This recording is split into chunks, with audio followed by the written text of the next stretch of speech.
खबरें जो आपको सीधे जोड़ती हैं हमसे, जिनका आपकी जिंदगी पर होता है सीधा असर। खबरों की वही तस्वीर, बिना बदले बिना डरे, जज्बा सच का लिए, सच दिखाते हैं। जय नारायण व्यास विश्वविद्यालय के वरिष्ठ नागरिक पेंशनर्स आज 68वें दिन विश्वविद्यालय कुलपति कार्यालय के समक्ष मुख्य द्वार पर धरना जारी। जोधपुर, लंबे समय से पेंशन भुगतान नहीं होने से जय नारायण व्यास विश्वविद्यालय के वरिष्ठ नागरिक पेंशनर्स आज 68वें दिन विश्वविद्यालय कुलपति कार्यालय के समक्ष मुख्य द्वार पर धरना दे रहे हैं। राज्य सरकार द्वारा राजस्थान वित्त निगम के माध्यम से पेंशन भुगतान हेतु 100 करोड़ रुपया टर्म लोन प्रदान किया गया है, लेकिन इसके लिए आवश्यक प्रक्रिया पूर्ण होने के उपरांत ही यह राशि राज्य वित्त निगम द्वारा जय नारायण व्यास विश्वविद्यालय को जारी की जाएगी। इस प्रक्रिया में लंबा समय लग रहा है। विश्वविद्यालय में कुलपति तथा कुल सचिव उपलब्ध नहीं है। आज भी विश्वविद्यालय कुलपति कार्यालय में दोनों अधिकारी उपस्थित नहीं थे। आज धरना स्थल पर सैकड़ों की संख्या में वरिष्ठ नागरिक पेंशनर्स तथा परिवार पेंशन प्राप्त करने वाली महिलाएं तथा सेवानिवृत्ति महिला प्रोफेसर शिक्षक कार्मिक उपस्थित रहे। आज विश्वविद्यालय में कार्यरत सभी कर्मचारी तथा अनेक जय नारायण व्यास विश्वविद्यालय शिक्षक संघ के कार्यरत शिक्षक भी धरना स्थल पर उपस्थित रहे। राजस्थान कृषि विश्वविद्यालय बीकानेर के पेंशनर्स डॉक्टर देवी सिंह भाटी के नेतृत्व में धरना स्थल पर उपस्थित रहे तथा उन्होंने अपने संबोधन में कृषि विश्वविद्यालय पेंशनर्स को हो रही पेंशन भुगतान में देरी के संबंध में बताया कि इनकी 22 महीने की पेंशन बकाया है तथा डीए का भुगतान केवल 12% ही हो रहा है। इस कारण प्रत्येक पेंशनर्स को 30,000-40,000 रुपया प्रति महीना कम भुगतान हो रहा है। डॉक्टर भाटी ने राज्य सरकार द्वारा जिम्मेदारी लेकर पेंशन भुगतान के स्वीकृति आदेश जारी करने की अपील की। धरना स्थल पर आज 3 पूर्व कुलपति professor Gangaram Jakhar, professor Bhanwar Singh Rajpurohit, professor Gulab Singh Chauhan, Shri Mohan Singh Bhati कर्मचारी संघ अध्यक्ष, श्री मुंडेल कार्यरत कर्मचारी संघ अध्यक्ष अनिल पवार, प्रोफेसर रामनिवास शर्मा अध्यक्ष, प्रोफेसर कैलाशनाथ व्यास, प्रोफेसर सोहन दानचारण, प्रोफेसर अशोक पुरोहित, प्रोफेसर श्रीमती कल्पना पुरोहित, प्रोफेसर प्रभा भंडारी, प्रोफेसर श्रीमती उषा तलवार, प्रोफेसर श्रीमती सरोज कौशल, प्रोफेसर हुकम Singh Gehlot, Dinesh Ramawat, Gopal Bhati, Surjaram, Pannalal, doctor OP Sharma, professor Pankaj Nama, Omji Purohit, BD Joshi, Kailash Bohra, professor Kanhaiya Lal Rajpurohit, professor MG Soni, professor Awadhesh Sharma, Rajendra Singh Mehta, professor Mangilal Vadera धरना स्थल पर उपस्थित रहे। आज पेंशनर्स संघर्ष समिति कार्यकारिणी की बैठक हुई, जिसमें सर्वसम्मत यह निर्णय किया गया कि जब तक पेंशन का भुगतान नहीं होता तथा पेंशन खाते में जमा नहीं होती, तब तक यह आंदोलन इसी प्रकार जारी रहेगा। पेंशन के बकाया भुगतान होने के उपरांत पेंशन के स्थायी समाधान हेतु आगे की रणनीति सभी सदस्यों की सहमति से तय की जाएगी।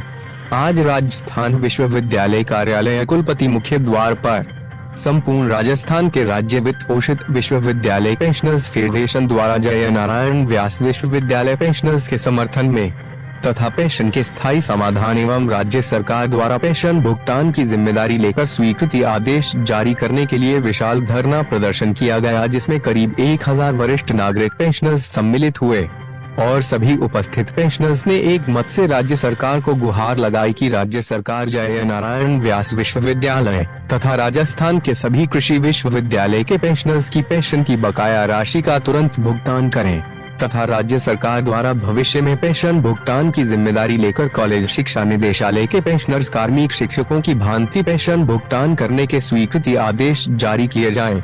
महाराणा प्रताप कृषि विश्वविद्यालय उदयपुर के सभी वरिष्ठ नागरिक पेंशनर्स तथा भीलवाड़ा में कृषि विश्वविद्यालय के पेंशनर्स ने भी धरना प्रदर्शन किया तथा पेंशन के स्थायी समाधान हेतु मुख्यमंत्री के नाम एक पत्र जिला अधिकारी को सौंपा। जय नारायण व्यास विश्वविद्यालय पेंशनर सोसाइटी द्वारा कुलाधिपति एवं राज्यपाल महोदय को पत्र लिखकर विश्वविद्यालय के कुलपति तथा कुल सचिव की अनुपस्थिति के बारे में सूचित किया तथा उनके विरुद्ध कड़ी कार्यवाही हेतु भी निवेदन किया तथा कुलाधिपति एवं महामहिम राज्यपाल की आगामी जोधपुर दौरे के समय पेंशनर्स का पक्ष प्रस्तुत करने के लिए वार्ता हेतु समय प्रदान करने के लिए निवेदन किया गया है। जय नारायण व्यास विश्वविद्यालय पेंशनर्स का यह आंदोलन कल भी 69वें दिन विश्वविद्यालय कुलपति कार्यालय के मुख्य द्वार पर। जय नारायण व्यास विश्वविद्यालय पेंशनर सोसाइटी और पेंशनर संघर्ष समिति और सेवानिवृत्त अशैक्षणिक कर्मचारी संघ सबका संयुक्त धरना और प्रदर्शन आज 68वें दिन हमारा जारी है। इस दौरान राज्य सरकार से हम हर दिन रिक्वेस्ट कर रहे हैं कि हमारी पेंशन की समस्या का स्थायी समाधान कर दिया जावे। रोजाना उनको पत्र भेजते हैं लेकिन सरकार के कान में जूं नहीं रेंग रही है। बाद में विश्वविद्यालय ने लोन के लिए अप्लाई किया था। उस लोन को यूनिवर्सिटी के लोन की एप्लीकेशन को राजस्थान फाइनेंशियल डेवलपमेंट कॉरपोरेशन को भेज दी गई और वहाँ से उन्होंने लेटर भेजा कि हम आपको लोन दे सकते हैं, आप इन कंडीशंस को पूरा करिए। वो कंडीशंस पूरी हो गई, उन्होंने लोन सैंक्शन किया 50 करोड़ रुपए और सिर्फ पेंशन के लिए किया है। उसमें कुछ शर्तें लगाई हुई है। अब उन शर्तों के बारे में कुछ विवाद है। कुछ तो उसमें ये कंडीशन ये है कि आपके जो मैनेजमेंट है उसकी अप्रूवल उसमें ज़रूरी है, तो उसके लिए सिंडिकेट की मीटिंग की रिक्वायरमेंट हो सकती है। अभी मैंने उसको डिटेल पढ़ा था कंडीशंस को, उसमें लिखा हुआ है कि आपके जो प्रबंधन कमेटी है उसकी अप्रूवल भी हमें उसके लिए चाहिए और इसको राज्य सरकार वेव करवा सकती है क्योंकि विश्वविद्यालय प्रशासन तो पंगु है, मृत प्राय है, क्योंकि कुलपति आता नहीं है। रजिस्ट्रार जयपुर में बैठी है, फाइनेंशियल एडवाइजर का अपॉइंटमेंट हुआ था जो अभी तक उसने कोई ज्वाइन किया नहीं है। तो 4 महीने से न तो फाइनेंशियल एडवाइजर है न रजिस्ट्रार आ रही है और वाइस चांसलर 6 महीने में सिर्फ 6 बार आए हैं। तो आज जो स्थिति बनी है, कहने को तो एक लोन सैंक्शन हो गया लेकिन जब तक पैसा वो नहीं मिल जाता तब तक हम कुछ नहीं कर सकते।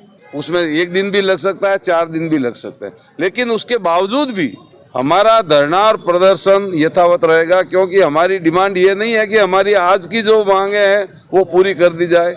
हमारी मांग है कि हमारी पेंशन की समस्या का स्थायी निदान, स्थायी समाधान किया जाए।